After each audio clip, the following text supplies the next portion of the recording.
안녕하세요. 건강한 삶을 위한 시간입니다. 오늘은 많은 분들이 궁금해하시는 당뇨 관리에 대한 이야기를 나누어 보겠습니다.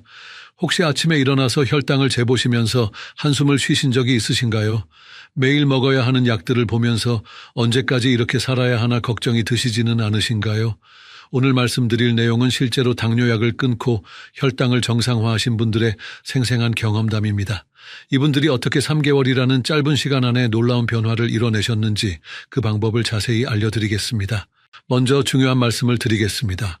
오늘 소개하는 내용은 일반적인 건강 정보일 뿐이며 개인의 상황에 따라 다를 수 있습니다. 당뇨약을 끊거나 치료 방법을 바꾸실 때는 반드시 담당 의사와 상의하시기 바랍니다. 자가 판단으로 약물 복용을 중단하시면 위험할 수 있으니 꼭 전문의의 지도를 받으시길 바랍니다. 지금 이 시간을 들으시는 분들 중에서도 당뇨로 고생하시는 분들이 많으실 것입니다.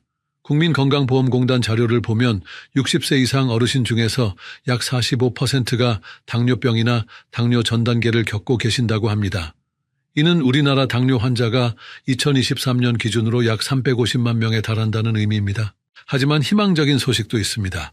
미국 당뇨병학회의 2024년 연구 결과에 따르면 제2형 당뇨병 환자의 약 60%가 적절한 생활습관 개선을 통해 혈당을 정상 범위로 되돌릴 수 있다고 발표했습니다. 특히 체중 감량과 식단 조절을 병행했을 때 성공률이 크게 높아진다는 것이 확인되었습니다. 오늘 여러분과 함께 나눌 이야기는 바로 이런 성공 사례들입니다. 실제로 당뇨를 극복하신 분들의 경험을 통해 여러분도 건강한 삶을 되찾으실 수 있는 방법을 찾아보시기 바랍니다. 끝까지 들어주시면 분명히 도움이 되실 것입니다. 지금 구독 버튼과 좋아요 버튼을 눌러주시면 더 많은 건강 정보를 받아보실 수 있습니다. 첫 번째로 소개해드릴 분은 올해 66세이신 박모님의 이야기입니다. 박님은 12년 동안 당뇨약을 복용해 오셨습니다. 아침마다 메트포르민이라는 혈당 강화제를 복용하시고 저녁에는 인슐린 주사를 맞으시는 일상이 계속되었습니다. 메트포르민은 간에서 포도당 생성을 억제하고 근육에서 포도당 흡수를 돕는 약물입니다. 인슐린은 우리 몸에서 혈당을 조절하는 호르몬을 인공적으로 보충하는 주사입니다. 박님은 처음에는 약물 치료만으로도 충분하다고 생각하셨습니다. 의사 선생님께서 처방해 주신 약을 꾸준히 먹고 정기 검진만 받으면 된다고 여기셨지요. 하지만 시간이 지나면서 상황이 점점 나빠지기 시작했습니다. 공복 혈당이 150을 넘나들었고 식후 혈당은 200을 훌쩍 넘어가는 날들이 많아졌습니다. 더 큰 문제는 합병증의 징후들이 나타나기 시작한 것이었습니다. 발가락 끝이 저리고 감각이 둔해지는 당뇨성 신경병증이 시작되었습니다. 눈도 뿌옇게 보이는 날들이 많아져서 안과에서 검사를 받아보니 당뇨성 망막병증 초기 단계라는 진단을 받으셨습니다. 당뇨성 망막병증은 높은 혈당이 눈의 혈관을 손상시켜 시력을 잃을 수 있는 무서운 합병증입니다. 박님은 그때서야 심각성을 깨달으셨다고 합니다. 밤마다 잠들기 전에 이런 생각이 드셨다고 하더군요. 이대로 가다가는 실명할 수도 있고 발을 잘라야 할 수도 있다는 두려움이 밀려왔다고 합니다. 손자들의 얼굴을 제대로 볼 수 없게 될까봐 걱정이 되어 잠을 이루지 못하는 날들이 계속되었습니다. 그러던 어느 날 박님은 우연히 당뇨 완치에 성공했다는 지인의 이야기를 들으셨습니다. 그분도 10여 년간 당뇨약을 복용하다가 생활 습관을 바꿔서 약을 끊게 되었다는 것이었습니다.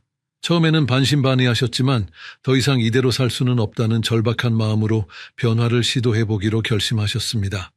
박님이 가장 먼저 시작한 것은 식단 개선이었습니다. 그동안 드시던 흰쌀밥을 현미밥으로 바꾸시고 반찬도 나물 위주로 드시기 시작하셨습니다. 특히 아침 식사를 간단하게 하시고 저녁은 오후 6시 이전에 드시는 간헐적 단식을 실천하셨습니다. 간헐적 단식은 일정 시간 동안 음식 섭취를 제한하여 인슐린 감수성을 높이는 방법입니다. 두 번째로는 규칙적인 운동을 시작하셨습니다. 매일 아침 30분씩 빠르게 걷기를 하시고 저녁에는 집에서 간단한 근력 운동을 하셨습니다.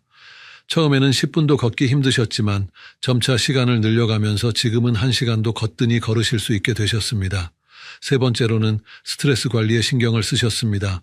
명상과 복식 호흡을 배우셔서 매일 실천하셨고 충분한 수면을 취하려고 노력하셨습니다. 스트레스는 코르티솔이라는 호르몬을 증가시켜 혈당을 높이는 주요 원인 중 하나이기 때문입니다. 이렇게 3개월을 꾸준히 실천하신 결과는 놀라웠습니다. 공복 혈당이 90대로 떨어졌고 식후 혈당도 140 이하로 유지되기 시작했습니다. 당화혈색소 수치인 A1C도 11.5에서 6.2로 크게 개선되었습니다. 당화혈색소는 최근 3개월간의 평균 혈당을 보여주는 중요한 지표입니다.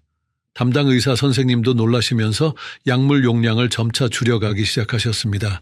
먼저 인슐린 주사량을 절반으로 줄이시고 한 달 후에는 메트포르민 용량도 반으로 줄이셨습니다.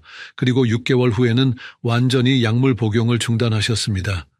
현재 박님은 약물 없이도 정상 혈당을 유지하고 계시며 합병증 증상도 크게 호전되셨습니다. 박님은 지금도 매일 혈당을 재시면서 관리하고 계십니다. 아침 공복 혈당은 90에서 100 사이를 유지하시고 식후 혈당도 130을 넘지 않는다고 하십니다.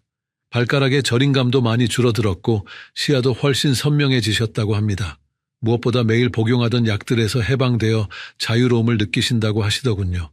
박님이 성공할 수 있었던 가장 큰 이유는 꾸준함이었습니다.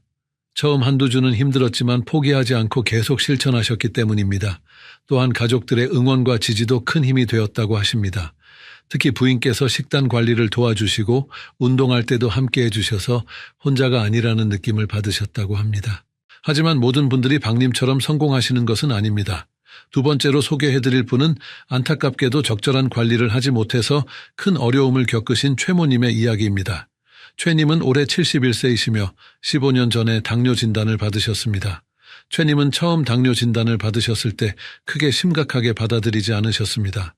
주변에서 당뇨는 흔한 병이고 약만 먹으면 된다는 이야기를 많이 들으셨기 때문입니다. 그래서 의사가 처방해준 약은 먹지만 식단이나 운동에는 별로 신경을 쓰지 않으셨습니다. 최님은 평소 술을 즐기시는 분이셨습니다. 저녁마다 소주 한두 잔씩은 기본이고 주말에는 친구들과 만나서 더 많이 드시곤 하셨습니다. 또한 단 음식을 좋아하셔서 떡이나 과자, 아이스크림 같은 것들을 자주 드셨습니다. 당뇨 환자에게는 금기인 음식들이었지만 인생의 즐거움까지 포기할 수는 없다고 생각하셨습니다. 운동은 거의 하지 않으셨습니다. 젊을 때 몸을 많이 써서 일했으니 이제는 쉬어야 한다고 생각하셨고 집에서 텔레비전을 보며 보내는 시간이 대부분이었습니다. 혈당 측정도 병원에 갈 때만 하셨고 집에서 따로 재보시지는 않으셨습니다. 이렇게 몇 년이 지나면서 최님의 상태는 점점 악화되기 시작했습니다. 정기 검진에서 당화혈색소 수치가 9에서 10으로 다시 11로 계속 올라갔습니다. 의사 선생님께서는 약물을 추가하고 용량을 늘리셨지만 근본적인 생활 습관이 바뀌지 않아 효과가 제한적이었습니다. 그러던 중 최님에게 첫 번째 큰 문제가 발생했습니다. 발가락에 작은 상처가 생겼는데 당뇨로 인한 혈액순환 장애와 면역력 저하로 상처가 잘 낫지 않았습니다. 처음에는 단순히 상처 정도로 생각하고 집에서 연고만 발랐는데 상처가 점점 커지고 고름이 나기 시작했습니다. 병원에 가서 검사를 받아보니 당뇨성 족부궤양이라는 진단을 받으셨습니다. 당뇨성 족부궤양은 높은 혈당으로 인해 발의 혈관과 신경이 손상되어 생기는 심각한 합병증입니다. 혈액순환이 잘 되지 않아 상처가 잘 낫지 않고 감염이 될 위험도 매우 높습니다. 의사 선생님께서는 즉시 입원 치료가 필요하다고 하셨습니다. 항생제 치료와 함께 상처 부위를 매일 소독하고 드레싱을 교체해야 했습니다. 한 달 가까이 입원하셔서 치료를 받으신 끝에 다행히 발가락은 보존할 수 있었지만 의사 선생님께서는 앞으로 이런 일이 재발할 가능성이 높다고 경고하셨습니다. 퇴원 후에도 최님의 고생은 계속되었습니다. 발의 감각이 많이 둔해져서 걸을 때마다 불안함을 느끼셨습니다. 또한 시야가 점점 흐려지기 시작했습니다.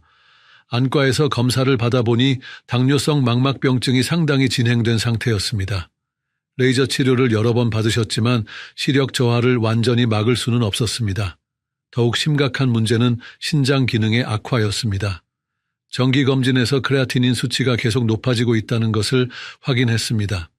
크레아티닌은 신장 기능을 나타내는 중요한 지표로 수치가 높을수록 신장이 제대로 일하지 못한다는 의미입니다. 당뇨성 신증이라는 진단을 받으셨고 이대로 진행되면 투석을 받아야 할 수도 있다는 말씀을 들으셨습니다. 투석은 망가진 신장을 대신해서 인공적으로 혈액을 걸러내는 치료법입니다. 일주일에 3번, 한 번에 4-5시간씩 병원에 가서 받아야 하는 힘든 치료입니다. 최님은 이 말을 듣고 나서야 비로소 당뇨의 심각성을 깨달으셨다고 합니다. 하지만 이미 늦었습니다. 15년 동안 방치된 당뇨로 인해 몸 곳곳에 합병증이 진행된 상태였습니다. 이제 와서 생활 습관을 바꾸려고 노력해도 이미 손상된 혈관과 신경, 장기들을 완전히 회복시키기는 어려운 상황이었습니다. 현재 최님은 매일 여러 종류의 약을 복용하고 계십니다. 혈당 강화제는 3가지나 드시고 혈압약과 콜레스테롤 약도 함께 드시고 있습니다. 인슐린 주사도 하루에 2번씩 맞고 계시고 정기적으로 안과와 신장내과 진료도 받고 계십니다.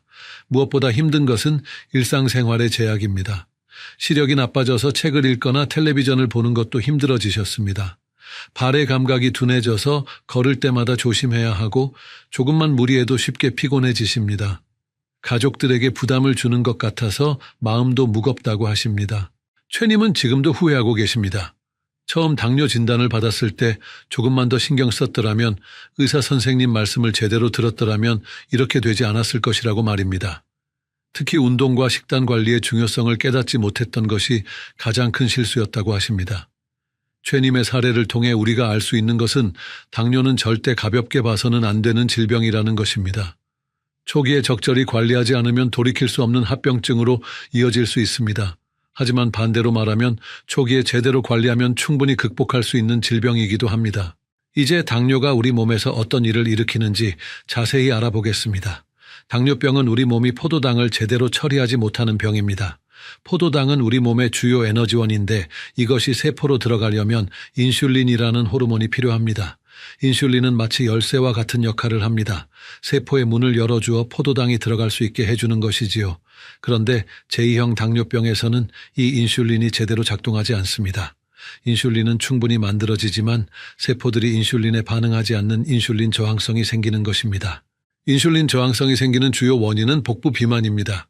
특히 내장 지방이 많이 쌓이면 염증 물질들이 분비되어 인슐린의 작용을 방해합니다. 이런 상황이 계속되면 췌장은 더 많은 인슐린을 만들려고 애쓰지만 결국 지쳐서 인슐린 분비량이 줄어들게 됩니다. 혈당이 높아지면 우리 몸 곳곳에 문제가 시작됩니다. 첫째, 혈관이 손상됩니다. 높은 혈당은 혈관벽을 상하게 하고 혈액을 끈끈하게 만들어 혈액순환을 방해합니다.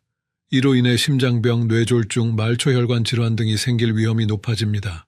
둘째, 신경이 손상됩니다. 당뇨성 신경병증이라고 하는데 주로 발가락이나 손가락 끝부터 시작해서 점차 위쪽으로 올라갑니다. 저리고 아프거나 반대로 감각이 둔해지기도 합니다. 심한 경우에는 화상을 입거나 상처가 생겨도 모를 수 있어서 위험합니다. 셋째, 눈의 혈관이 손상됩니다. 당뇨성 망막병증이라고 하는데 망막에 작은 혈관들이 터지거나 막히면서 시야가 흐려지고 심한 경우 실명할 수도 있습니다. 우리나라에서 실명의 주요 원인 중 하나가 바로 당뇨성 망막병증입니다. 넷째, 신장이 손상됩니다. 당뇨성 신증이라고 하는데 신장의 미세한 혈관들이 손상되어 노폐물을 제대로 걸러내지 못하게 됩니다. 진행되면 투석이나 신장 이식이 필요할 수 있습니다. 다섯째, 면역력이 떨어집니다. 높은 혈당은 백혈구의 기능을 떨어뜨려 감염에 취약하게 만듭니다. 특히 발의 상처는 잘 낫지 않고 쉽게 감염되어 심한 경우 절단까지 해야 할 수 있습니다. 이렇듯 당뇨는 단순히 혈당만 높아지는 것이 아니라 우리 몸 전체에 영향을 미치는 전신질환입니다. 하지만 다행히도 이 모든 것들은 혈당을 잘 관리하면 예방하거나 진행을 늦출 수 있습니다. 키포인트는 조기 발견과 적극적인 관리입니다. 그럼 이제 구체적인 해결책들을 알아보겠습니다. 첫 번째 해결책은 올바른 식단 관리입니다. 당뇨 관리에서 가장 중요한 것이 바로 식단입니다. 무엇을 언제 얼마나 먹느냐에 따라 혈당이 크게 달라지기 때문입니다. 가장 중요한 원칙은 혈당 지수가 낮은 음식을 선택하는 것입니다. 혈당 지수란 음식을 먹은 후 혈당이 얼마나 빨리 올라가는지를 나타내는 지표입니다. 혈당 지수가 높은 음식은 혈당을 급격히 올림으로 피해야 하고 낮은 음식은 혈당을 천천히 올림으로 권장됩니다. 흰쌀밥 대신 현미밥이나 잡곡밥을 드시기 바랍니다. 흰쌀밥의 혈당 지수는 89인 반면 현미밥은 56으로 훨씬 낮습니다. 또한 식이섬유가 풍부해서 포만감도 오래 지속됩니다. 처음에는 맛이 없게 느껴질 수 있지만 천천히 비율을 늘려가시면 적응하실 수 있습니다. 빵을 드실 때도 흰빵보다는 통밀빵이나 호밀빵을 선택하시기 바랍니다. 면류도 마찬가지로 흰 국수보다는 메밀국수나 현미국수가 좋습니다. 이런 통곡물들은 혈당을 천천히 올리고 각종 비타민과 미네랄도 풍부합니다. 단백질 섭취도 중요합니다. 단백질은 혈당을 거의 올리지 않으면서 포만감을 주고 근육량 유지에도 도움이 됩니다. 생선, 닭가슴살, 두부, 콩류 등을 충분히 드시기 바랍니다. 특히 등푸른 생선에는 오메가3 지방산이 풍부해서 염증을 줄이고 인슐린 감수성을 높이는 데 도움이 됩니다. 채소는 하루에 5가지 이상의 색깔을 드시도록 하십시오. 녹색 채소인 시금치, 브로콜리, 양배추, 빨간색 채소인 토마토, 당근, 파프리카, 보라색 채소인 가지, 양파 등을 골고루 드시면 됩니다. 채소에는 식이섬유와 항산화 성분이 풍부해서 혈당 조절과 합병증 예방에 도움이 됩니다. 과일도 적당량은 드셔도 됩니다. 다만 혈당 지수가 낮은 과일을 선택하시기 바랍니다. 사과, 배, 오렌지, 자몽, 베리류 등이 좋습니다. 바나나, 수박, 파인애플 같은 당분이 많은 과일은 피하시는 것이 좋습니다. 과일을 드실 때는 식사와 함께 드시지 마시고 간식으로 소량씩 드시기 바랍니다. 가장 중요한 것은 식사 시간과 양을 규칙적으로 하는 것입니다. 하루 3끼를 일정한 시간에 드시고 과식하지 않도록 주의하시기 바랍니다. 한 끼에 너무 많이 드시면 혈당이 급격히 올라갈 수 있습니다. 대신 소량씩 여러 번 나누어 드시는 것이 좋습니다. 간헐적 단식도 도움이 됩니다. 저녁 6시 이후에는 음식을 드시지 마시고 다음날 아침까지 14시간에서 16시간 정도 공복을 유지하시는 것입니다. 이렇게 하면 인슐린 감수성이 높아지고 체중 감량에도 도움이 됩니다. 다만 처음부터 무리하지 마시고 점차 시간을 늘려가시기 바랍니다. 물을 충분히 드시는 것도 중요합니다. 하루에 8잔 이상의 물을 드시면 혈액순환이 좋아지고 신장 건강에도 도움이 됩니다. 다만 단 음료수나 과일 주스는 피하시고 맹물이나 무가당 차를 드시기 바랍니다. 두 번째 해결책은 규칙적인 운동입니다. 운동은 당뇨 관리에 있어서 식단만큼이나 중요합니다. 운동을 하면 근육에서 포도당을 많이 소모하게 되어 혈당이 자연스럽게 내려갑니다. 또한 인슐린 감수성도 높아져서 같은 양의 인슐린으로도 더 효과적으로 혈당을 조절할 수 있습니다. 유산소 운동과 근력 운동을 병행하시는 것이 가장 좋습니다. 유산소 운동으로는 걷기, 자전거 타기, 수영 등이 있습니다. 특히 걷기는 누구나 쉽게 할 수 있고 부상 위험도 적어서 가장 권장되는 운동입니다. 처음에는 하루 15분부터 시작해서 점차 30분, 45분까지 늘려가시기 바랍니다. 걷기 운동을 할 때는 중간 정도의 강도로 하시는 것이 좋습니다. 옆 사람과 대화할 수 있을 정도의 속도로 걸으시면 됩니다. 너무 천천히 걸으면 효과가 적고 너무 빨리 걸으면 오래 지속하기 어렵습니다. 일주일에 최소 5번은 하시기 바랍니다. 근력 운동도 매우 중요합니다. 근육량이 늘어나면 기초대사량이 높아져서 평상시에도 더 많은 칼로리를 소모하게 됩니다. 또한 근육은 포도당을 저장하는 주요 장소이므로 근육량이 많을수록 혈당 조절에 유리합니다. 집에서 할 수 있는 간단한 근력 운동부터 시작하시기 바랍니다. 스쿼트, 팔굽혀펴기, 플랭크 등을 하루에 10분 정도씩 하시면 됩니다. 처음에는 각각 5번씩 3세트부터 시작해서 점차 횟수를 늘려가시기 바랍니다. 무리하지 마시고 자신의 체력에 맞게 조절하시는 것이 중요합니다. 운동할 때 주의사항도 있습니다. 혈당이 300 이상으로 매우 높거나 반대로 70 이하로 낮을 때는 운동을 피하시기 바랍니다. 운동 전후에는 반드시 혈당을 측정하시고 저혈당 증상이 나타나면 즉시 당분을 섭취하시기 바랍니다. 발에 상처가 있거나 시력이 많이 나쁘신 분들은 의사와 상의 후에 운동하시기 바랍니다. 세 번째 해결책은 스트레스 관리와 충분한 수면입니다.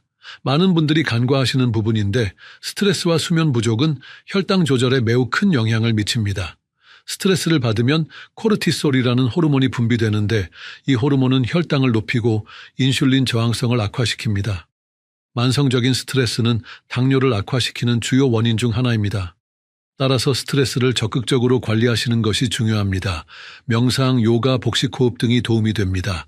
하루에 10분 정도만이라도 조용한 곳에서 깊게 숨을 쉬며 마음을 가라앉히는 시간을 가지시기 바랍니다. 취미 활동도 스트레스 해소에 좋습니다. 독서, 음악 감상, 그림 그리기, 원예 등 자신이 즐길 수 있는 활동을 하시면 됩니다. 가족이나 친구들과 즐거운 시간을 보내는 것도 중요합니다. 웃음은 스트레스 호르몬을 줄이고 면역력을 높이는 효과가 있습니다. 수면도 매우 중요합니다. 수면이 부족하면 성장 호르몬 분비가 줄어들고 코르티솔 분비가 증가하여 혈당 조절이 어려워집니다. 또한 식욕을 조절하는 호르몬에도 영향을 미쳐 과식을 하게 될 위험이 높아집니다. 하루에 7시간에서 8시간 정도의 충분한 수면을 취하시기 바랍니다. 규칙적인 수면 패턴을 유지하는 것도 중요합니다. 매일 같은 시간에 잠자리에 들고 같은 시간에 일어나시도록 노력하시기 바랍니다. 잠자리에 들기 2-3시간 전에는 음식을 드시지 마시고 카페인이나 알코올도 피하시기 바랍니다. 잠자리 환경도 중요합니다. 방을 어둡고 시원하게 유지하시고 편안한 침구를 사용하시기 바랍니다. 잠자리에서는 스마트폰이나 텔레비전을 보지 마시고 대신 가벼운 독서나 명상을 하시는 것이 좋습니다. 이제 계절별, 질환별 주의사항에 대해 말씀드리겠습니다. 당뇨 관리는 계절에 따라서도 달라져야 합니다. 여름철에는 더위로 인해 탈수가 되기 쉽고 이는 혈당을 높일 수 있습니다. 충분한 수분 섭취가 특히 중요하며 시원한 곳에서 운동하시기 바랍니다. 또한 여름철에는 식욕이 떨어져서 끼니를 거르기 쉬운데 이는 혈당 변동을 크게 만들 수 있으므로 주의하시기 바랍니다. 겨울철에는 활동량이 줄어들고 실내에 있는 시간이 많아집니다. 의식적으로 실내에서라도 운동을 하시고 비타민 D 부족에 주의하시기 바랍니다. 비타민 D는 인슐린 감수성과 관련이 있으므로 겨울철에는 보충제를 드시는 것도 고려해 보시기 바랍니다. 감기나 독감에 걸렸을 때는 혈당 관리가 더욱 어려워집니다. 감염으로 인한 스트레스가 혈당을 높이기 때문입니다. 아프실 때는 평소보다 혈당을 더 자주 측정하시고 수분 섭취를 늘리시기 바랍니다. 식욕이 없더라도 소량씩이라도 규칙적으로 드시는 것이 중요합니다. 약물 복용 시기도 중요합니다. 혈당 강화제는 대부분 식사 30분 전에 복용하시는 것이 좋습니다. 이렇게 하면 식사 후 혈당 상승을 효과적으로 억제할 수 있습니다. 다만 약물마다 복용법이 다르므로 의사나 약사의 지시를 정확히 따르시기 바랍니다. 인슐린을 사용하시는 분들은 주사 부위를 돌아가면서 맞으시기 바랍니다. 같은 부위에 계속 맞으면 지방이 뭉치거나 흉터가 생겨서 인슐린 흡수가 불규칙해질 수 있습니다. 복부, 팔, 허벅지를 번갈아 가며 사용하시고 주사기는 한 번만 사용하시기 바랍니다. 혈압약이나 콜레스테롤 약을 함께 복용하시는 분들이 많으실 텐데 이런 약들도 당뇨 관리에 중요합니다. 당뇨 환자는 심혈관 질환의 위험이 높기 때문에 혈압과 콜레스테롤을 함께 관리하는 것이 필요합니다. 약물 복용을 절대 임의로 중단하지 마시고 부작용이 있으면 즉시 의사와 상의하시기 바랍니다. 이제 여러분들이 자주 궁금해하시는 질문들에 대해 답변해 드리겠습니다. 첫 번째 질문은 당뇨가 있어도 과일을 먹어도 되는지에 대한 것입니다. 과일에는 천연 당분이 들어있어서 혈당을 올릴 수 있지만 완전히 금지할 필요는 없습니다. 중요한 것은 종류와 양 그리고 섭취 시기입니다. 혈당 지수가 낮은 과일을 선택하시기 바랍니다. 사과, 배, 오렌지, 자몽, 딸기, 블루베리 등이 좋습니다. 반면 바나나, 포도, 수박, 파인애플 등은 당분이 많아서 제한하시는 것이 좋습니다. 양은 하루에 주먹 크기 정도로 제한하시고 식사와 함께 드시지 마시고 간식으로 따로 드시기 바랍니다.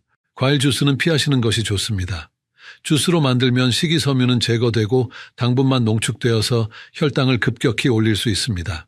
과일을 드실 때는 반드시 통째로 드시기 바랍니다.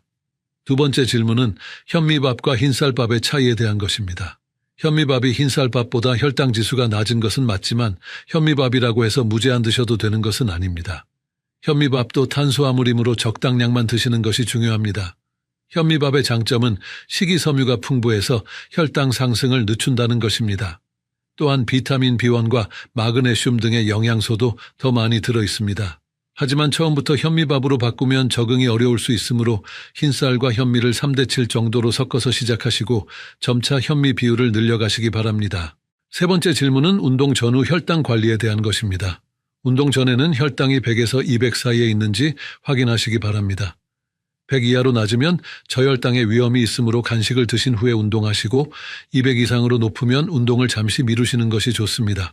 운동 중에 어지럽거나 식은땀이 나면 저혈당 증상일 수 있으므로 즉시 운동을 중단하고 당분을 섭취하시기 바랍니다. 운동 후에도 혈당을 측정해서 변화를 확인하시고 만약 계속 떨어지는 추세라면 간식을 드시기 바랍니다. 네 번째 질문은 당뇨약을 언제 끊을 수 있는지에 대한 것입니다. 이는 매우 중요한 문제로 반드시 의사와 상의해서 결정해야 합니다. 일반적으로 당화혈색소가 6.5 이하로 3개월 이상 유지되고 공복 혈당이 90에서 100 사이를 꾸준히 유지할 때 약물 감량을 고려할 수 있습니다. 하지만 이것도 개인차가 있습니다. 당뇨 유병 기간, 합병증 여부, 다른 질환의 유무 등을 종합적으로 고려해야 합니다. 절대로 임의로 약을 끊지 마시고 의사의 지시에 따라 점진적으로 줄여가시기 바랍니다. 약을 끊은 후에도 정기적인 검사는 계속 받으셔야 합니다. 당뇨는 재발할 가능성이 있는 질환이므로 평생 관리가 필요합니다. 생활 습관을 계속 유지하시고 정기 검진을 통해 혈당 상태를 지속적으로 모니터링하시기 바랍니다. 여러분께서 좋아요와 구독을 눌러주시면 더 많은 건강 정보를 전해드릴 수 있습니다. 여러분의 건강한 삶을 위해 최선을 다하겠습니다. 오늘 내용을 정리해 보겠습니다. 당뇨를 극복하기 위해서는 3가지가 가장 중요합니다. 첫째, 올바른 식단 관리로 혈당 지수가 낮은 음식을 규칙적으로 드시는 것입니다. 둘째, 꾸준한 운동으로 유산소와 근력 운동을 병행하시는 것입니다. 셋째, 스트레스 관리와 충분한 수면으로 몸의 균형을 맞추는 것입니다. 이 3가지를 3개월간 꾸준히 실천하시면 분명히 좋은 결과를 보실 수 있을 것입니다. 오늘부터 작은 변화라도 시작해 보시기 바랍니다. 처음에는 어렵더라도 포기하지 마시고 가족들과 함께 노력하시면 더 큰 힘이 될 것입니다. 다음 주에는 고혈압과 당뇨를 함께 관리하는 방법에 대해 자세히 알려드리겠습니다. 많은 분들이 당뇨와 고혈압을 동시에 앓고 계시는데 두 질환을 함께 관리하는 특별한 노하우가 있습니다. 놓치지 마시고 함께 해주시기 바랍니다. 마지막으로 다시 한번 강조드립니다. 오늘 말씀드린 내용은 일반적인 건강 정보이며 개인의 상황에 따라 다를 수 있습니다. 당뇨 관리나 약물 조절에 관해서는 반드시 담당 의사와 상의하시기 바랍니다. 안녕하세요, 여러분. 오늘은 60대 이상 어르신들이 밤마다 겪는 그 고민에 대해 이야기해 보려고 합니다. 바로 밤에 자꾸 화장실에 가게 되는 문제입니다. 혹시 여러분도 밤에 잠들었다가 소변이 마려워서 깨어나신 적이 있으신가요? 한 번도 아니고 2번, 3번씩 말입니다. 이런 증상을 의학적으로는 야간뇨라고 부릅니다. 야간뇨는 밤에 잠을 자다가 소변을 보기 위해 일어나는 증상을 말합니다. 많은 어르신들이 이 문제로 고생하고 계십니다. 잠을 제대로 못 자니까 낮에 피곤하시죠. 화장실 가려고 일어나다가 넘어질까봐 걱정도 되시고요. 오늘 이 영상을 끝까지 보시면 야간뇨가 왜 생기는지, 어떻게 하면 단 하루만 해도 개선할 수 있는지 자세히 알려드리겠습니다. 실제로 많은 분들이 오늘 알려드릴 방법들을 실천하신 후 첫날부터 밤에 깨는 횟수가 줄어들었다고 말씀해 주셨습니다. 특히 마지막에 알려드릴 3가지 핵심 방법은 정말 효과가 뛰어납니다.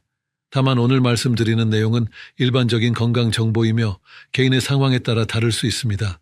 심각한 증상이 있거나 지속적인 문제가 있으시면 반드시 의사와 상담하시기 바랍니다. 이제 본격적으로 시작해 보겠습니다. 먼저 실제 사례를 하나 들려드리겠습니다. 경기도에 사시는 김영수 어르신 이야기입니다. 올해 68세이신 김 어르신은 지난 2년 동안 매일 밤 3-4번씩 화장실에 가느라 잠을 제대로 못 주무셨습니다. 처음에는 나이가 들어서 그러려니 하고 넘어가셨죠. 하지만 시간이 지날수록 상황은 더 심각해졌습니다. 밤에 잠을 못 자니까 낮에 너무 피곤하셨어요. 손자들과 놀아주기도 힘들어지고 평소 즐겨 하시던 등산도 포기하게 되셨습니다. 더 큰 문제는 밤에 화장실 가려고 일어나다가 어둠 속에서 문틀에 다리를 부딪히거나 미끄러질 뻔한 적이 여러 번 있었다는 것입니다. 김 어르신의 아내분도 남편이 밤마다 뒤척이고 일어나니까 함께 잠을 설치게 되셨어요. 부부가 모두 수면 부족으로 낮에 짜증을 내는 일이 많아졌습니다. 김 어르신은 이런 상황이 계속되면 건강이 더 나빠질 것 같아서 걱정이 많으셨습니다. 그러던 어느 날 김 어르신은 동네 친구분의 권유로 비뇨기과를 찾아가셨습니다. 의사 선생님은 김 어르신의 증상을 자세히 듣고 몇 가지 검사를 해보셨어요. 다행히 심각한 질병은 없었습니다. 전립선이 약간 커진 것과 나이에 따른 자연스러운 변화였죠. 의사 선생님은 김 어르신께 약물 치료와 함께 생활습관 개선 방법을 알려주셨습니다. 특히 저녁 시간 수분 섭취 조절과 방광 훈련, 그리고 간단한 운동법을 추천해 주셨어요. 김 어르신은 반신반의하면서도 의사 선생님의 말씀을 따라 해보기로 하셨습니다. 놀랍게도 첫날부터 변화가 있었습니다. 보통 밤에 3-4번 깨던 김 어르신이 그날 밤에는 2번만 깨셨어요. 일주일 후에는 1번만 깨시게 되었고 한 달 후에는 밤새 1번도 안 깨고 주무시는 날이 많아졌습니다. 김 어르신은 오랜만에 깊은 잠을 잘 수 있게 되어서 너무 기뻐하셨어요. 낮에도 활기가 돌아오셨습니다. 다시 등산을 시작하셨고 손자들과 공원에서 뛰어놀 수 있는 체력도 생기셨어요. 부인분도 함께 숙면을 취할 수 있게 되어서 부부 관계도 훨씬 좋아지셨습니다. 김 어르신은 지금도 의사 선생님이 알려주신 방법들을 꾸준히 실천하고 계시며 야간뇨 문제는 거의 해결된 상태입니다. 하지만 모든 분이 김 어르신처럼 적절한 치료를 받는 것은 아닙니다. 반대 사례도 들려드리겠습니다. 서울에 사시는 박순자 할머니 이야기입니다.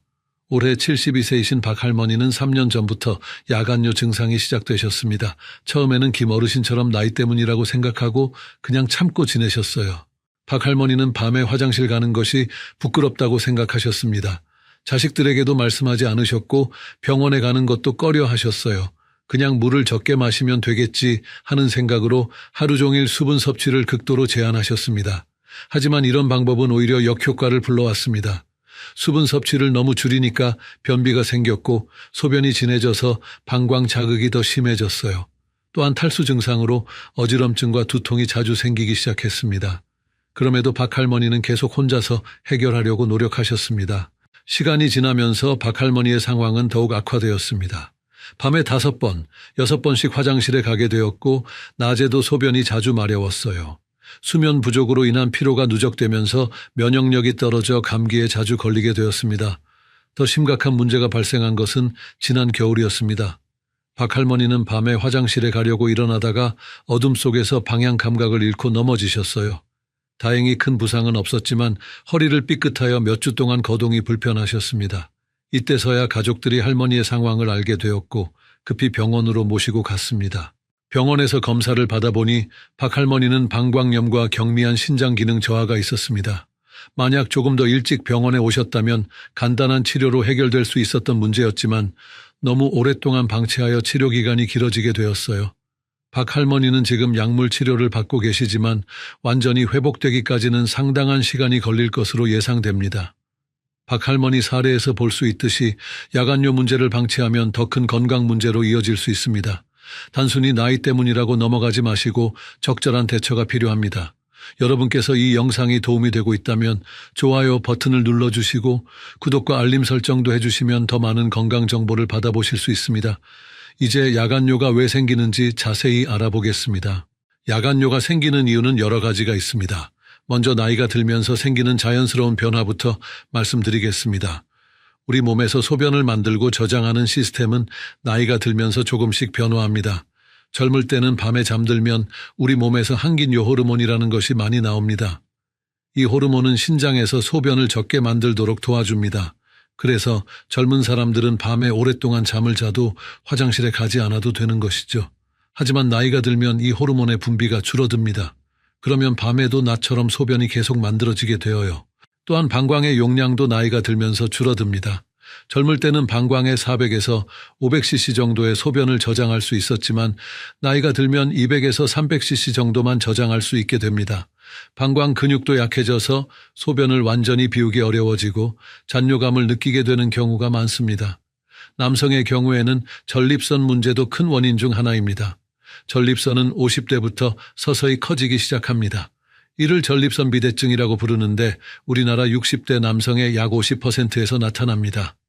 커진 전립선이 요도를 압박하면 소변이 시원하게 나오지 않고 방광에 소변이 남게 됩니다. 그러면 자주 소변이 마렵게 되죠. 여성의 경우에는 폐경 이후 여성 호르몬 부족이 주요 원인입니다. 여성 호르몬인 에스트로겐이 줄어들면 방광과 요도 주변 조직이 약해집니다. 또한 출산 경험이 있는 여성들은 골반 근육이 약해져서 방광 조절 능력이 떨어질 수 있어요. 특히 자연분만을 여러 번 경험하신 분들이나 출산 시 난산을 겪으신 분들은 골반 저근육 손상이 더 클 수 있습니다. 이런 경우 요실금과 함께 야간요도 나타날 수 있어요. 폐경 후에는 질과 요도가 건조해지면서 세균 감염에도 취약해집니다. 방광염이 자주 생기면 방광벽이 예민해져서 조금만 소변이 차도 마려운 느낌이 들 수 있습니다. 당뇨병도 야간요의 중요한 원인입니다. 당뇨병이 있으면 혈당이 높아져서 신장에서 포도당을 걸러내기 위해 많은 양의 소변을 만들게 됩니다. 특히 밤에 혈당 조절이 잘 안 되면 야간요가 더 심해질 수 있어요. 우리나라 65세 이상 어르신 중 약 28%가 당뇨병을 앓고 있다는 통계가 있습니다. 심장질환이나 신장질환도 야간요와 관련이 있습니다. 심장 기능이 약해지면 낮에 다리에 쌓였던 체액이 밤에 누워있을 때 심장으로 돌아오면서 소변량이 증가합니다. 신장 기능이 떨어져도 소변 농축 능력이 약해져서 밤에도 많은 양의 소변이 만들어집니다. 약물도 야간요의 원인이 될 수 있습니다. 특히 고혈압 치료제 중 이뇨제를 복용하시는 분들은 밤에도 소변량이 증가할 수 있어요. 또한 수면제나 일부 한구울제도 방광 기능에 영향을 줄 수 있습니다. 생활 습관도 중요한 요인입니다. 저녁에 과도하게 수분을 섭취하거나 카페인이나 알코올을 많이 드시면 야간요가 심해집니다. 카페인은 방광을 자극하고 이뇨 작용을 하며 알코올도 항긴요 호르몬의 분비를 억제해서 소변량을 증가시킵니다. 스트레스와 불안감도 야간뇨와 관련이 있습니다. 스트레스를 받으면 자율신경계가 불안정해져서 방광 기능에 영향을 줄 수 있어요. 또한 잠을 제대로 못 자면 호르몬 균형이 깨져서 야간뇨가 더 심해지는 악순환이 생기기도 합니다. 이렇게 야간뇨의 원인은 매우 다양합니다.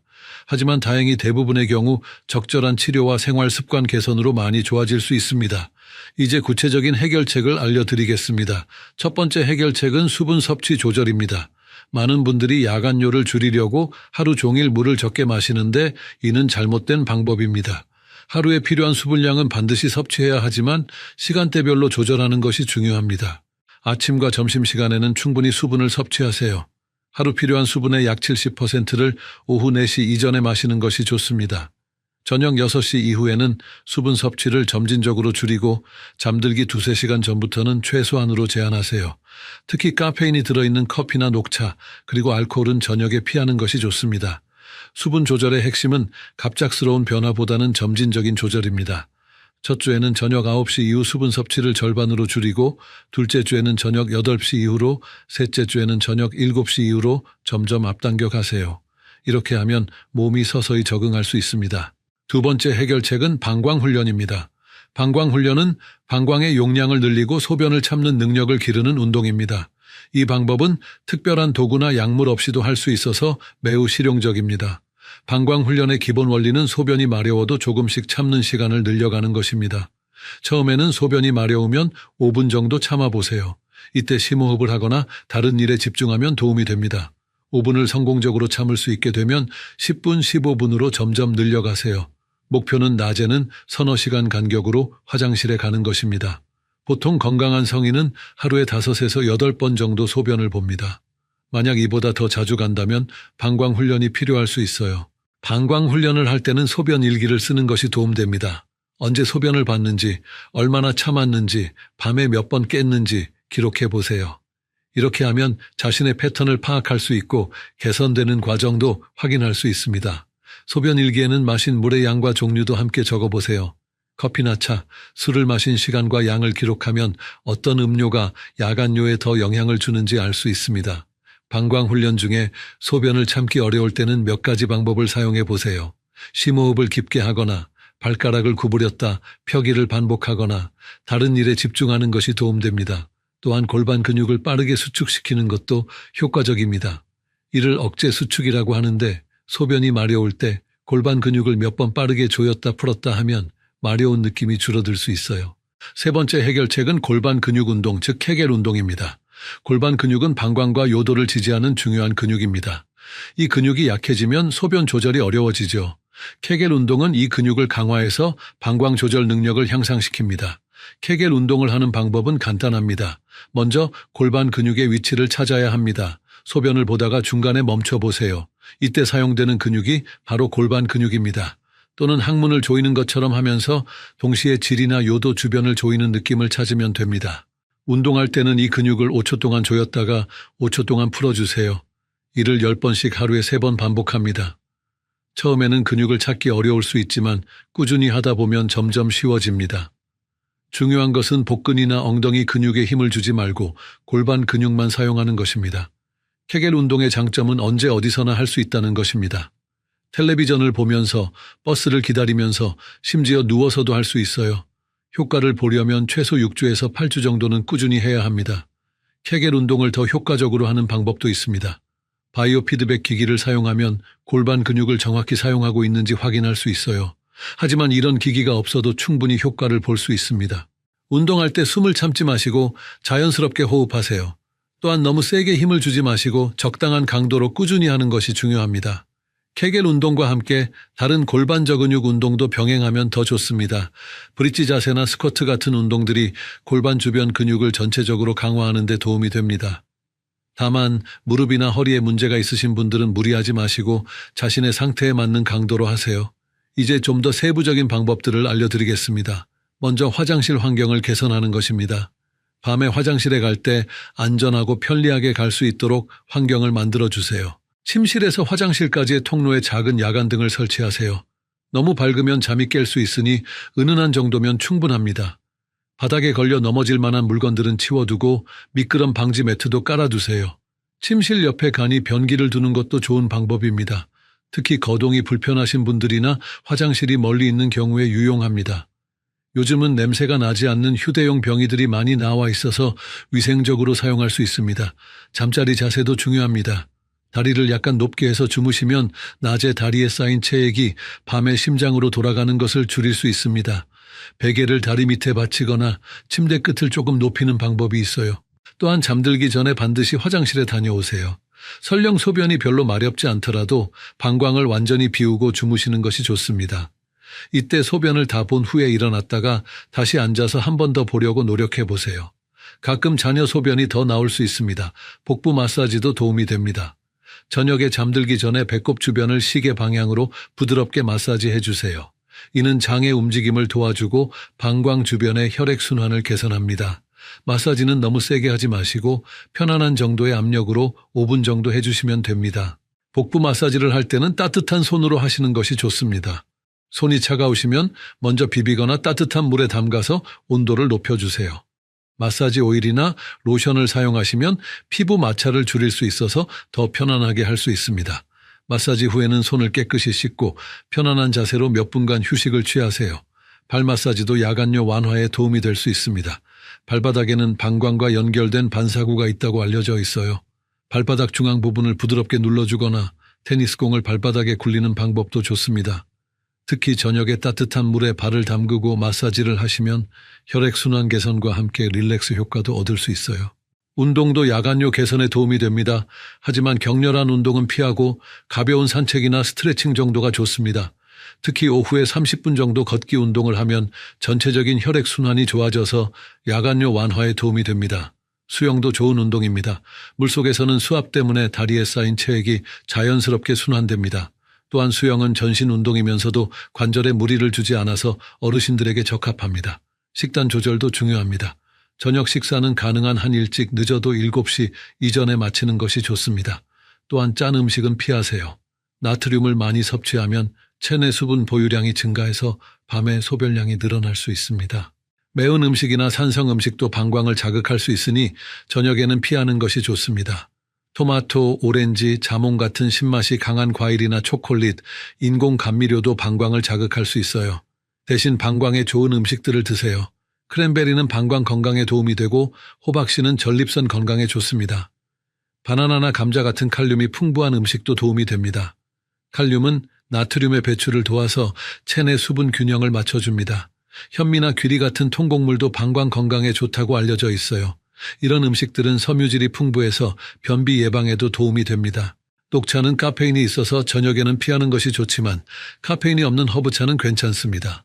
캐모마일 차나 라벤더 차는 진정 효과가 있어서 숙면에도 도움이 되고 방광 자극도 적습니다. 다만 허브차도 너무 많이 마시면 야간뇨의 원인이 될 수 있으니 적당량만 드세요. 변비도 야간뇨와 관련이 있으니 주의하세요. 변비가 있으면 직장이 방광을 압박해서 소변이 자주 마려울 수 있습니다. 섬유질이 풍부한 음식을 드시고 충분한 수분 섭취와 적절한 운동으로 변비를 예방하세요. 계절별로도 주의할 점이 있습니다. 겨울에는 추위 때문에 소변이 더 자주 마려울 수 있습니다. 몸이 추우면 혈관이 수축되면서 혈압이 올라가고 신장에서 더 많은 소변을 만들게 됩니다. 따라서 겨울에는 실내 온도를 적절히 유지하고 잠들 때 몸을 따뜻하게 하는 것이 중요합니다. 여름에는 에어컨 때문에 실내가 너무 차가워질 수 있으니 주의하세요. 또한 더운 날씨에 갑자기 찬 음료를 많이 마시면 방광이 자극받을 수 있습니다. 미지근한 물을 조금씩 자주 마시는 것이 좋습니다. 봄과 가을에는 일교차가 클 수 있으니 천 조절에 신경 쓰세요. 몸이 갑자기 추워지면 방광 근육이 수축해서 소변이 마려울 수 있습니다. 약물 복용 시기도 조절해 볼 수 있습니다. 만약 이뇨제를 복용하고 계시다면 의사와 상의해서 복용 시간을 조정해 보세요. 보통 아침에 복용하는 것이 좋습니다. 절대로 의사와 상의 없이 약을 끊거나 시간을 바꾸지는 마세요. 고혈압약 중에는 밤에 복용하는 것이 더 효과적인 것들이 있습니다. 하지만 이런 결정은 반드시 의사와 함께 해야 합니다. 자주 사용하시는 다른 약물들도 야간뇨와 관련이 있는지 의사나 약사에게 문의해 보세요. 질환별 주의사항도 알려드리겠습니다. 당뇨병이 있으신 분들은 혈당 관리가 가장 중요합니다. 혈당이 높으면 신장에서 포도당을 걸러내기 위해 많은 양의 소변을 만들게 됩니다. 따라서 식단 조절과 규칙적인 운동으로 혈당을 안정적으로 유지하세요. 특히 저녁 식사 후 혈당이 급격히 올라가지 않도록 주의하세요. 단순 당분이 많은 음식보다는 복합 탄수화물을 드시고 식사 후에는 가벼운 산책을 하시는 것이 좋습니다. 또한 잠들기 전 혈당을 체크해 보시고 너무 높다면 의사와 상의해서 약물 조정을 받으세요.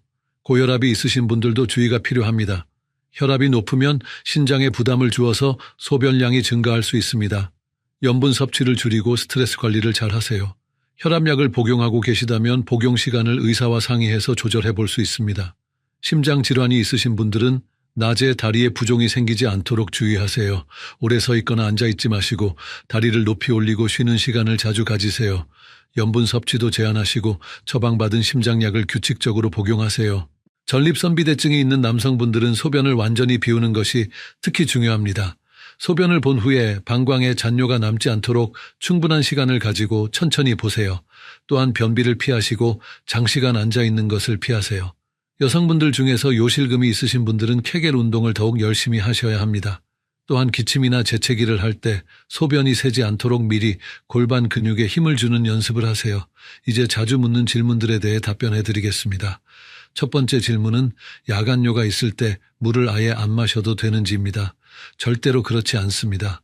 수분 섭취를 너무 제한하면 탈수가 되고 오히려 소변이 진해져서 방광을 더 자극할 수 있습니다.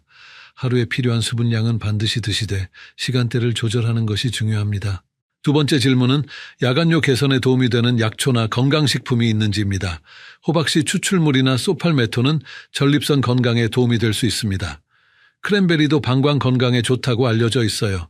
하지만 이런 것들은 보조적인 역할일 뿐이고 다른 약물과의 상호작용이 있을 수 있으니 복용 전에 의사와 상의하세요. 세 번째 질문은 야간뇨가 치매나 다른 뇌 질환과 관련이 있는지입니다. 실제로 관련이 있을 수 있습니다. 뇌에서 방광을 조절하는 신경이 손상되면 야간뇨가 생길 수 있어요. 또한 치매 초기에는 화장실 가는 것을 깜빡하거나 밤낮을 구분하지 못해서 야간뇨가 심해질 수 있습니다. 따라서 갑자기 야간뇨가 심해지면 신경과 검사도 받아보시는 것이 좋습니다. 네 번째 질문은 야간뇨 때문에 수면제를 먹어도 되는지입니다. 수면제는 신중하게 사용해야 합니다. 일부 수면제는 방광 기능에 영향을 줄 수 있고 밤에 일어나야 할 때 몸이 너무 무거워서 낙상 위험이 증가할 수 있어요. 수면제를 사용하기 전에 먼저 야간뇨 자체를 치료하는 것이 우선입니다. 다섯 번째 질문은 야간뇨가 유전되는지입니다. 직접적인 유전은 아니지만 가족력이 있을 수 있습니다. 부모님이 전립선비대증이나 방광 문제가 있었다면 자녀도 비슷한 문제가 생길 가능성이 높아요. 또한 당뇨병이나 고혈압 같은 질환들도 가족력이 있고 이런 질환들이 야간뇨의 원인이 될 수 있습니다. 여섯 번째 질문은 야간뇨가 있을 때 기저귀를 사용해도 되는지입니다. 일시적으로는 괜찮지만 장기적으로는 권장하지 않습니다. 기저귀에 의존하게 되면 방광 훈련을 소홀히 할 수 있고 피부 트러블이나 감염의 위험도 있어요. 대신 야간뇨를 근본적으로 치료하는 것이 좋습니다. 여러분 지금까지 제가 말씀드린 내용들이 도움이 되셨나요? 더 많은 건강 정보를 받아보시려면 구독 버튼을 꼭 눌러주시고 벨 아이콘도 눌러서 알림을 설정해 주세요. 그러면 새로운 영상이 올라올 때마다 바로 확인하실 수 있습니다. 이제 오늘 배운 내용을 정리해 보겠습니다. 야간뇨는 단순히 나이 때문만이 아니라 여러 가지 원인이 복합적으로 작용해서 생기는 문제입니다. 하지만 적절한 방법으로 충분히 개선할 수 있습니다. 가장 중요한 세 가지 방법을 다시 한번 말씀드리겠습니다. 첫째, 수분 섭취를 시간대별로 조절하세요. 아침과 점심에는 충분히 마시고 저녁에는 점점 줄여가세요.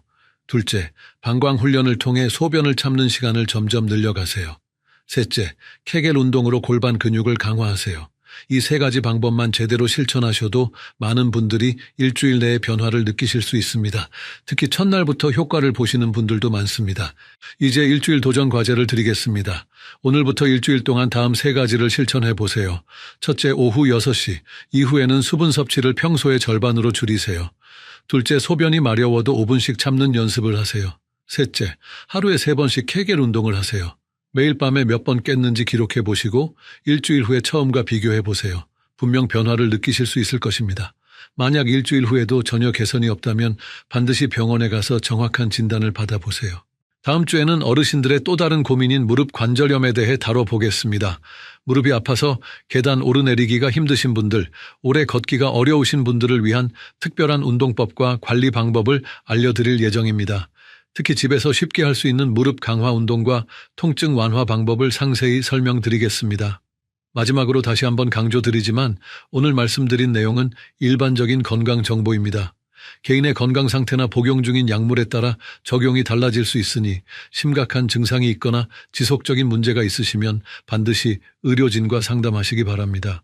특히 갑자기 야간뇨가 심해지거나 소변에 피가 섞여 나오거나 열이 나는 등의 증상이 있으면 즉시 병원에 가셔야 합니다. 여러분의 건강한 밤잠을 위해 오늘 알려드린 방법들을 꼭 실천해 보세요. 좋은 잠은 건강한 삶의 기초입니다. 다음 주에 더 유익한 내용으로 찾아뵙겠습니다. 구독과 좋아요 그리고 댓글로 응원해 주세요. 감사합니다. 어르신 여러분 안녕하세요. 오늘은 정말 중요한 이야기를 나누려고 합니다. 혹시 밤에 잠자리에 들면서 이런 생각 해보신 적 있으시나요? 내가 언젠가 혼자서는 생활하기 어려워지면 어떻게 될까? 자식들에게 짐이 될까? 요양원에 가야 할까 하는 걱정 말입니다. 사실 많은 어르신들이 이런 고민을 하고 계십니다. 나이가 들수록 몸이 예전 같지 않다고 느끼시죠? 계단 오르기가 힘들어지고 무거운 것을 들기 어려워지고 기억력도 예전 같지 않습니다. 하지만 오늘 제가 전해드릴 이야기를 들으시면 요양원이 유일한 선택이 아니라는 것을 아실 수 있을 겁니다. 통계청 자료에 따르면 2023년 우리나라 노인 인구는 950만 명으로 전체 인구의 18.4%에 달합니다. 하지만 현실적으로는 신체 기능이 떨어지면서 어쩔 수 없이 요양시설을 선택하는 경우가 많습니다. 그런데 정말 다른 방법은 없을까요? 오늘 이 영상을 끝까지 보시면 요양원에 가지 않고도 집에서 안전하고 건강하게 지낼 수 있는 현실적인 방법들을 알게 되실 겁니다. 특히 우리나라에서 실제로 이용할 수 있는 제도와 서비스들을 중심으로 말씀드리겠습니다. 다만 제가 말씀드리는 내용은 일반적인 건강 정보이며 개인의 건강 상태나 질병에 따라 다를 수 있습니다. 구체적인 의료 상담이 필요한 경우에는 반드시 의사나 전문가와 상의하시기 바랍니다. 먼저 실제 사례부터 들려드리겠습니다. 부산에 사시는 76세 김모 할머니 이야기입니다. 할머니는 3년 전 넘어져서 다리를 다친 후 혼자 생활하기 어려워졌습니다. 계단을 오르내리기 힘들고 장보기도 힘들어졌죠. 자식들은 요양원을 권했지만 할머니는 평생 살던 집을 떠나고 싶지 않았습니다. 그때 할머니가 알게 된 것이 바로 노인 맞춤 돌봄 서비스였습니다. 이는 보건복지부에서 운영하는 공식 제도로 65세 이상 기초생활수급자나 차상위계층, 기초연금수급자 중 돌봄이 필요한 어르신들에게 제공됩니다. 처음에는 반신반의했죠. 정말 집에서도 안전하게 지낼 수 있을까 하는 걱정이 앞섰습니다.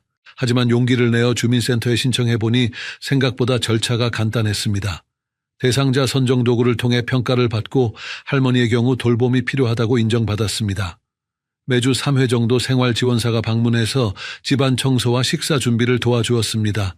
할머니 혼자서는 힘들었던 빨래와 설거지도 함께 했죠. 그리고 가장 중요한 것은 할머니의 안부를 정기적으로 확인해 준다는 점이었습니다. 할머니는 당뇨가 있어서 혈당 관리가 중요했는데 생활지원사가 복약 관리도 도와주었습니다. 또한 간단한 운동도 함께 했죠. 집안에서 할 수 있는 스트레칭과 근력 운동을 배워서 매일 실천했습니다. 처음 한 달 동안은 적응이 쉽지 않았습니다. 낯선 사람이 집에 오는 것이 어색했고 도움을 받는다는 것 자체가 자존심 상하는 일이었죠. 하지만 시간이 지나면서 할머니는 이 서비스의 진짜 가치를 깨달았습니다. 요양원에 간 친구들과 달리 할머니는 여전히 자신의 공간에서 자신만의 리듬으로 생활할 수 있었습니다. 아침에 일어나는 시간도 식사하는 시간도 텔레비전 보는 시간도 모두 자신이 정할 수 있었죠. 무엇보다 사랑하는 반려견과 함께 지낼 수 있다는 것이 큰 위안이었습니다. 또한 지역 경로당 프로그램에도 참여하게 되었습니다. 건강체조 교실과 노래교실에 나가면서 또래 친구들과 소통할 수 있었죠. 가장 놀라운 변화는 할머니의 건강이 오히려 좋아졌다는 점입니다. 요양원에 가야 한다고 생각할 때는 우울하고 의욕이 없었는데 집에서 적절한 도움을 받으며 생활하니 활력이 돌아왔습니다. 규칙적인 운동과 균형 잡힌 식사, 그리고 무엇보다 정신적 안정감이 건강 회복에 큰 도움이 되었죠. 이제 3년이 지난 현재 김 할머니는 여전히 자신의 집에서 건강하게 지내고 계십니다. 서비스 이용 비용도 소득 수준에 따라 차등 적용되어 부담이 크지 않았습니다. 할머니의 이야기는 단순히 개인적인 성공 사례가 아닙니다. 올바른 제도를 활용하면 집에서도 충분히 안전하고 건강하게 지낼 수 있다는 것을 보여주는 중요한 증거입니다. 하지만 안타깝게도 모든 분이 김 할머니처럼 좋은 결과를 얻는 것은 아닙니다. 잘못된 선택으로 인해 더 큰 어려움을 겪는 경우도 많습니다.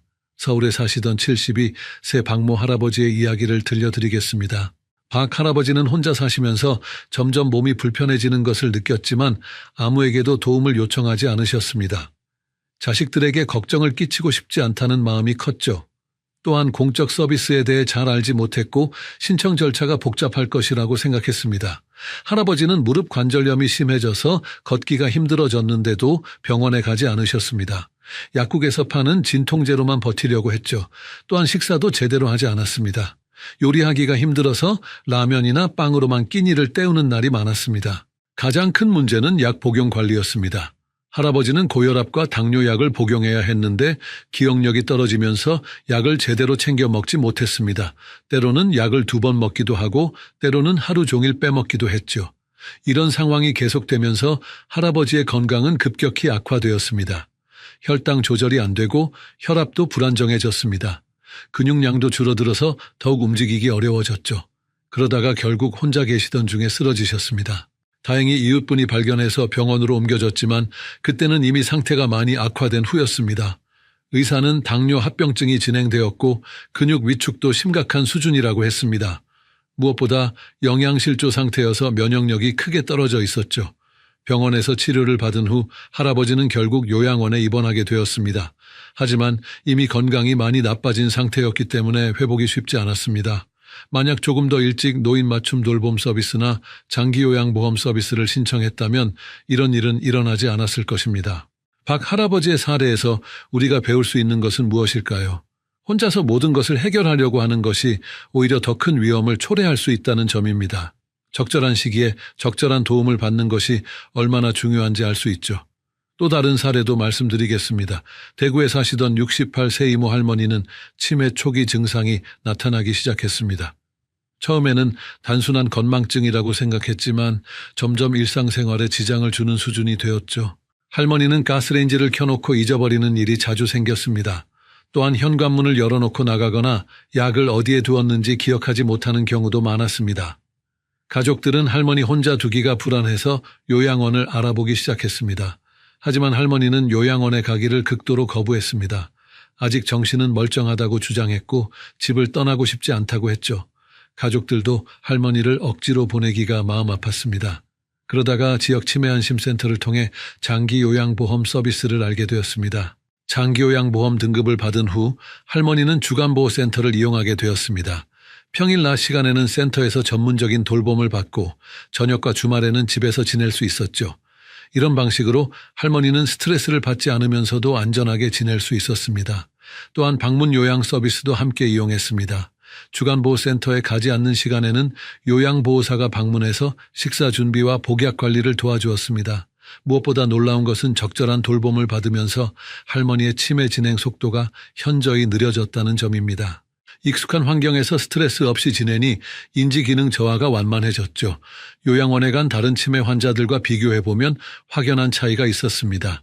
이 할머니는 현재까지도 집을 중심으로 생활하고 계시며 가족들과의 관계도 여전히 좋습니다. 손자 손녀들이 방문하면 함께 시간을 보낼 수 있고 평생 키우던 화초들도 계속 돌볼 수 있습니다. 만약 요양원에 갔다면 이런 일상의 소중함을 잃었을 것입니다. 할머니의 본인 부담금은 장기요양보험 등급에 따라 월 10만 원에서 30만 원 정도였습니다. 지금까지 들려드린 이야기들을 보면 한 가지 확실한 것이 있습니다. 나이가 들어서 몸이 불편해진다고 해서 반드시 요양원에 가야 하는 것은 아니라는 점입니다. 올바른 제도와 적절한 도움이 있다면 집에서도 충분히 안전하고 건강하게 지낼 수 있습니다. 그렇다면 구체적으로 어떤 제도들이 있는지 자세히 알아보겠습니다. 우선 왜 많은 어르신들이 요양원 외에는 선택지가 없다고 생각하게 되는지부터 이해해야 합니다. 가장 큰 이유는 정보 부족입니다. 우리나라에는 다양한 노인 돌봄 서비스가 있지만 어떤 서비스들이 있는지 잘 모르는 경우가 많습니다. 또한 복잡한 신청 절차 때문에 포기하는 경우도 있죠. 하지만 실제로는 그렇지 않습니다. 한국은행 자료에 따르면 현재 민간 간병비는 월 370만 원 수준으로 매우 높습니다. 반면 공적 서비스를 이용하면 훨씬 경제적입니다. 장기 요양보험의 경우 본인 부담률이 20%이므로 실제 부담금은 크지 않습니다. 또 다른 이유는 가족들의 부담감입니다. 부모님을 집에서 돌보면 자식들이 더 신경 써야 한다고 생각하죠. 하지만 전문적인 서비스를 이용하면 오히려 가족의 부담은 줄어들 수 있습니다. 전문가가 체계적으로 돌봄을 제공하기 때문에 가족들은 안심하고 본인의 일에 집중할 수 있습니다. 그럼 우리 몸에서는 나이가 들면서 구체적으로 어떤 변화가 일어나는 걸까요? 먼저 근육량이 줄어듭니다. 30세 이후로는 매년 근육량이 1%씩 감소한다고 합니다. 특히 다리 근육의 감소가 두드러져서 걷기가 힘들어지죠. 또한 뼈도 약해집니다. 특히 여성의 경우 폐경 후 여성 호르몬인 에스트로겐이 급격히 감소하면서 골밀도가 빠르게 떨어집니다. 이로 인해 작은 충격에도 골절이 일어날 위험이 커집니다. 심장과 혈관도 노화합니다. 혈관벽이 두꺼워지고 탄력이 떨어져서 혈압이 오르기 쉬워집니다. 또한 심장 근육의 수축력도 약해져서 전신에 혈액을 공급하는 능력이 떨어지죠. 뇌 기능도 변화합니다. 뇌세포의 수가 줄어들고 신경 전달 물질의 분비도 감소합니다. 이로 인해 기억력, 집중력, 판단력이 예전만 못하게 됩니다. 특히 새로운 정보를 학습하고 기억하는 능력이 떨어집니다. 면역 시스템도 약해집니다. 백혈구의 기능이 저하되고 항체 생성 능력도 떨어져서 감염에 취약해집니다. 또한 상처 치유 속도도 느려지죠. 이런 신체적 변화들이 누적되면서 일상생활에 어려움이 생기기 시작합니다. 계단 오르기, 무거운 물건 들기, 오랫동안 서 있기 등이 힘들어집니다. 또한 시력과 청력도 떨어져서 안전사고의 위험이 커지죠. 하지만 여기서 중요한 것은 이런 변화들이 모든 사람에게 동일하게 나타나는 것은 아니라는 점입니다. 생활 습관, 운동, 영양 상태, 스트레스 관리 등에 따라 노화 속도는 크게 달라질 수 있습니다. 또한 신체 기능이 일부 떨어진다고 해서 반드시 자립생활이 불가능한 것도 아닙니다. 적절한 도구와 환경 개선, 그리고 필요한 부분에 대한 도움이 있다면 여전히 독립적인 생활이 가능합니다. 예를 들어 근력이 약해졌다면 집안에 안전바를 설치하고 미끄럼 방지 매트를 깔면 됩니다. 기억력이 떨어졌다면 약물 복용 알림 기능이 있는 도구를 활용할 수 있죠. 요리가 힘들어졌다면 밑반찬 배달 서비스를 이용하면 됩니다. 중요한 것은 문제를 인식하고 적절한 해결책을 찾는 것입니다. 혼자서 모든 것을 해결하려고 고집하다가 더 큰 문제가 생기기 전에 필요한 도움을 받는 것이 현명한 선택입니다. 여기서 정말 중요한 것이 있습니다. 지금까지 말씀드린 내용들이 여러분에게 도움이 되셨다면 꼭 구독 버튼을 눌러주시고 좋아요도 부탁드립니다. 이런 유용한 건강 정보를 더 많은 어르신들이 볼 수 있도록 도와주세요. 여러분의 작은 행동이 다른 분들에게 큰 도움이 될 수 있습니다. 그렇다면 구체적으로 어떤 해결책들이 있는지 알아보겠습니다. 첫 번째는 국가에서 제공하는 공적 돌봄 서비스입니다. 이는 개인의 건강 상태와 경제적 여건에 따라 다양한 형태로 제공됩니다. 가장 대표적인 것이 노인 맞춤 돌봄 서비스입니다. 이는 65세 이상 기초생활수급자, 차상위계층, 기초연금수급자 중 돌봄이 필요한 어르신들에게 제공됩니다. 신체, 정신, 사회참여, 영역의 취약 요인을 조사해서 대상자를 선정하고 개인별 맞춤 서비스를 제공합니다. 서비스 내용은 안전지원, 사회참여, 생활교육, 일상생활 지원 등이 있습니다. 안전지원은 안부 확인, 생활안전점검 등이고 사회참여는 문화여가 프로그램 평생교육 참여 등입니다.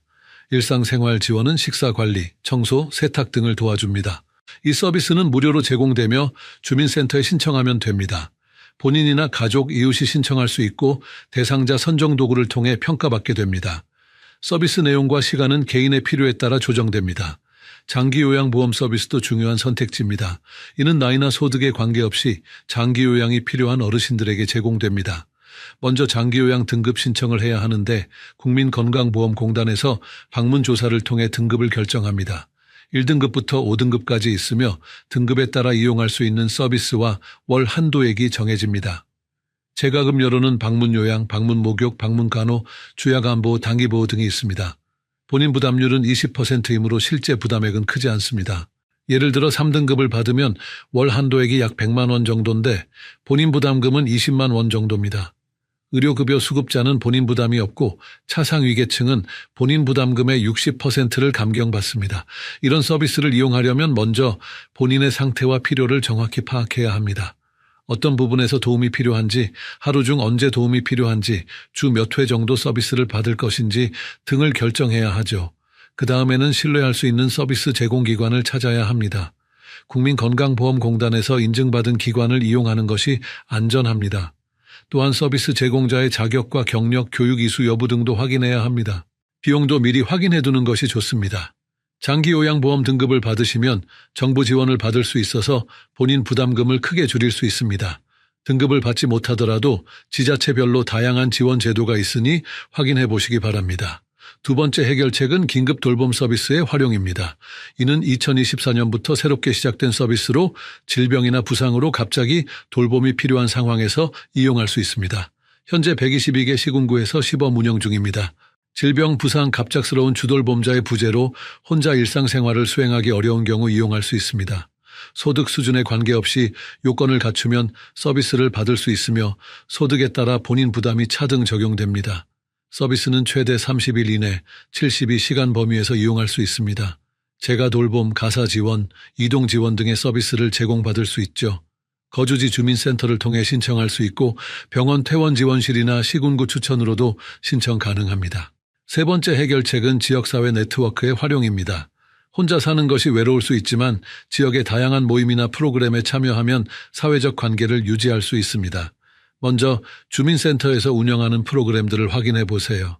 많은 지역에서 어르신들을 위한 다양한 활동을 제공합니다.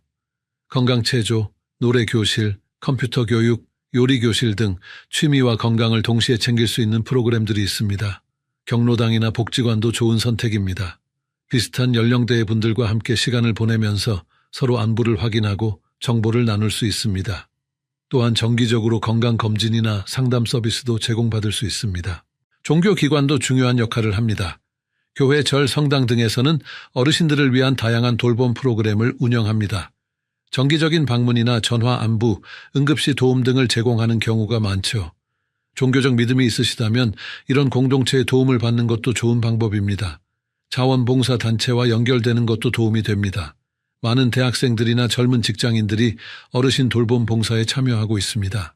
정기적으로 방문해서 말벗이 되어주거나 간단한 집안일을 도와주거나 병원 동행 등의 서비스를 제공합니다. 이웃과의 관계도 소중히 해야 합니다. 옆집, 윗집, 아랫집 이웃들과 평소에 인사를 나누고 안부를 묻는 관계를 유지하면 응급 상황에서 도움을 받을 수 있습니다. 서로의 연락처를 교환하고 며칠 동안 모습이 보이지 않으면 확인해달라고 부탁하는 것도 좋습니다. 이런 사회적 네트워크를 구축할 때는 너무 부담스럽게 생각하지 마세요. 작은 관심과 참여부터 시작하면 됩니다. 처음에는 어색할 수 있지만 시간이 지나면서 자연스럽게 관계가 형성됩니다. 네 번째 해결책은 주거 환경 개선입니다. 집 안에서의 안전사고를 예방하기 위해 환경을 정비하는 것이 중요합니다. 장기요양보험에서는 재가노인주택 안전환경 조성 사업을 통해 낙상, 화재, 위생, 편의 등의 품목을 지원합니다. 화장실과 현관에 안전바를 설치하고 계단과 문턱에 미끄럼 방지 테이프를 붙이는 것이 기본입니다. 조명도 밝게 하고 전선 정리로 걸려 넘어지는 것을 방지해야 합니다. 응급 상황에 대비해 비상연락처를 잘 보이는 곳에 붙여두는 것도 중요합니다. 이제 계절별로 주의해야 할 점들을 말씀드리겠습니다. 먼저 봄철입니다. 봄에는 일교차가 크기 때문에 감기에 걸리기 쉽습니다. 아침 저녁으로는 쌀쌀하다가 낮에는 따뜻해지므로 옷을 겹쳐 입어서 조절할 수 있도록 준비하세요. 또한 봄에는 황사와 미세먼지가 많습니다. 호흡기가 약한 어르신들은 특히 주의해야 합니다. 외출 전에는 반드시 대기질을 확인하고 나쁜 날에는 가급적 외출을 자제하세요. 외출할 때는 마스크를 착용하고 집에 돌아와서는 손발을 깨끗이 씻어야 합니다. 여름철에는 무엇보다 열사병과 탈수에 주의해야 합니다. 나이가 들면 천 조절 능력이 떨어지고 갈증을 잘 느끼지 못합니다. 따라서 목이 마르지 않더라도 규칙적으로 물을 마셔야 합니다. 하루에 최소 8잔 이상의 물을 마시는 것이 좋습니다. 에어컨 사용 시에도 주의가 필요합니다. 너무 차갑게 틀면 냉방병에 걸릴 수 있고 실내 외 온도차가 클 때 혈관 수축으로 인한 문제가 생길 수 있습니다. 실내 온도는 섭씨 26도에서 28도 정도로 유지하는 것이 적당합니다.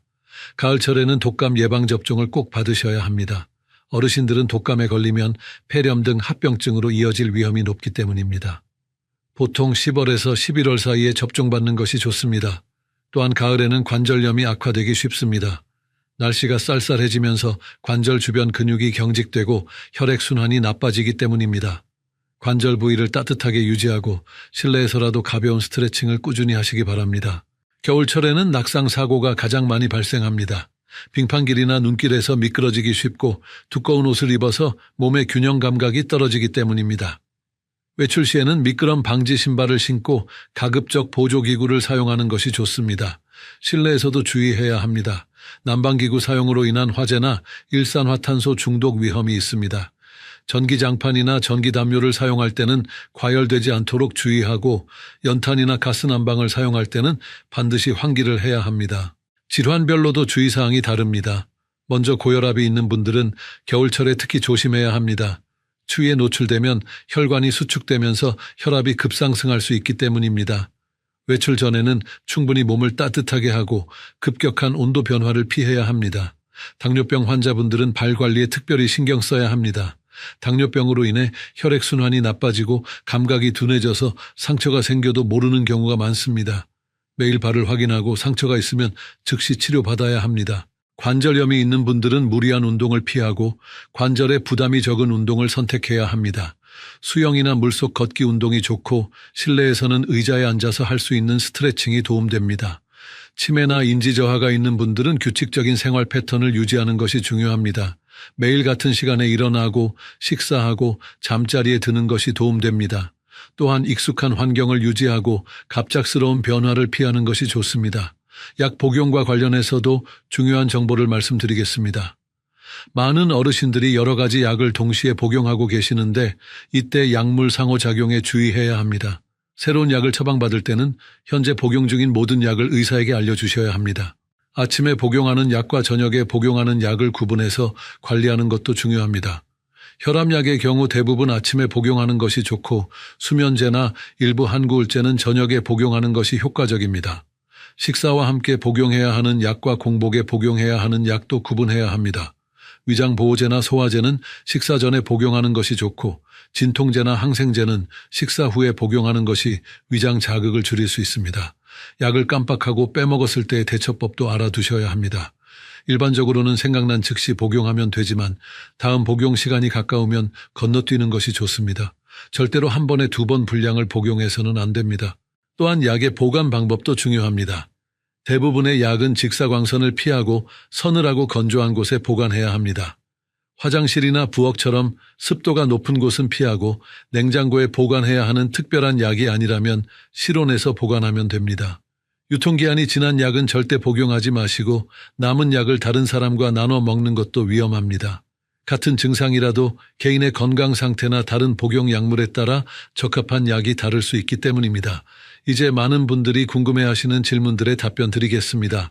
첫 번째 질문은 공적 서비스를 이용하면 정말 요양원보다 비용이 적게 드는지에 대한 것입니다. 실제로는 경우에 따라 다릅니다. 장기요양보험 등급을 받아서 재가급여를 이용하는 경우 본인 부담률이 20%이므로 월 10만 원에서 30만 원 정도면 충분합니다. 노인맞춤 돌봄 서비스는 소득에 따라 차등 적용되거나 무료로 제공됩니다. 반면 요양원의 경우 2025년 기준으로 1등급자가 한 달 이용할 때 본인 부담금이 약 54만 원 정도입니다. 따라서 경증에서 중등도 돌봄이 필요한 경우에는 재가 서비스가 확실히 경제적입니다. 하지만 24시간 전문적인 돌봄이 필요한 중증 상태라면 비용 차이가 크지 않을 수 있습니다. 이런 경우에는 주간에는 재가 서비스를 받고 야간에는 가족이 돌보거나 단기보호 서비스를 병행하는 방법을 고려해 볼 수 있습니다. 또한 장기요양보험 등급을 받으면 정부 지원을 받을 수 있어서 본인 부담을 크게 줄일 수 있습니다. 의료급여 수급자는 본인 부담이 없고 차상위계층은 본인 부담금의 60%를 감경받습니다. 두 번째 질문은 혼자 사는 것이 정말 안전한지에 대한 것입니다. 물론 가족이나 전문 인력이 항상 함께 있는 것보다는 위험할 수 있습니다. 하지만 앞서 말씀드린 것처럼 적절한 안전장치와 지원 시스템이 있다면 충분히 안전하게 생활할 수 있습니다. 특히 응급호출 시스템과 정기적인 안전 확인 서비스를 이용하면 위험 상황에서도 빠르게 도움을 받을 수 있습니다. 또한 주거 환경 개선을 통해 낙상이나 화재 등의 위험도 사전에 예방할 수 있죠. 무엇보다 중요한 것은 본인의 건강 상태를 정확히 파악하고 그에 맞는 수준의 도움을 받는 것입니다. 무리해서 혼자 하려고 하지 말고 필요한 부분에서는 적극적으로 도움을 요청해야 합니다. 세 번째 질문은 가족들이 걱정하지 않도록 하려면 어떻게 해야 하는지에 대한 것입니다. 가장 중요한 것은 소통입니다. 정기적으로 안부 전화를 드리고 건강 상태나 일상생활에 대해 솔직하게 말씀해 주세요. 또한 돌봄 서비스를 이용하고 있다면 그 내용도 가족들과 공유하는 것이 좋습니다. 어떤 도움을 받고 있는지, 건강 상태는 어떤지 등을 알려주면 가족들도 안심할 수 있습니다. 정기적인 건강 검진을 받고 그 결과를 가족들과 공유하는 것도 중요합니다. 건강에 문제가 없다는 것을 객관적으로 보여줄 수 있고 만약 문제가 있다면 조기에 발견해서 치료할 수 있습니다. 네 번째 질문은 치매나 인지 저하가 시작되면 어떻게 해야 하는지에 대한 것입니다. 먼저 정확한 진단을 받는 것이 중요합니다. 단순한 건망증인지 경도인지 장애인지 치매인지에 따라 대처 방법이 달라지기 때문입니다. 각 지역에는 치매 안심센터가 있어서 무료로 검진과 상담을 받을 수 있습니다. 초기 단계라면 인지훈련이나 적절한 약물 치료로 진행을 늦출 수 있습니다. 또한 규칙적인 운동과 사회활동 참여도 도움이 됩니다. 중기 이후가 되면 장기요양보험 서비스나 치매 전문 프로그램을 이용할 수 있습니다.